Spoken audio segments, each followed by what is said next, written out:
भुआना में नहर जंग ब्रांच की हिफाजती पुश्तें खस्ता हाली का शिकार हो गई हैं। जगह जगह पर गड्ढे पड़ गए हैं, जिससे नहर में शिगाफ पड़ने का खदशा है। इसी पर रिपोर्ट देखिए नासिर अली की।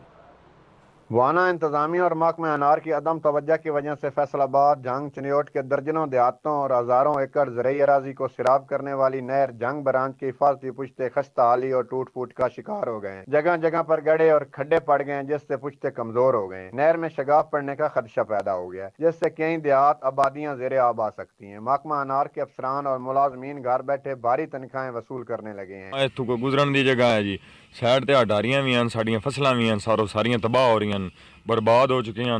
और अगर नहर लुढ़दी है तो साढ़े घर भी लुढ़ जाने, साढ़ा सारा कुछ लुढ़ जाना। असी बिल्कुल आ जाना रड़े मैदान ते। इस मौके पर अहले इलाका का कहना था कि यह बड़ी नहर है, जिससे बारिश के बाद पानी में बहाव बहुत तेज है, जबकि पुश्ते कमजोर हो गए। इनका कहना था कि महकमा अनार के अफसरान और मुलाजमीन घर बैठे तनख्वाहें वसूल करते हैं, जबकि इसके बरअक्स काम नहीं करते, जिससे हम बहुत खतरे में हैं। अहले इलाका ने हुकूमत और इंतजामिया और महकमा अनार से मुतालबा किया है, गड़े खड्डे बंद कराएं, हिफाजती पुश्ते मजबूत करें, ताकि किसी मुमकिन खतरे और नुकसान से बचा जा सके। कैमरा मैन गुलाम अब्बास के साथ नासिर अली कारब, सच टीवी, बुआना।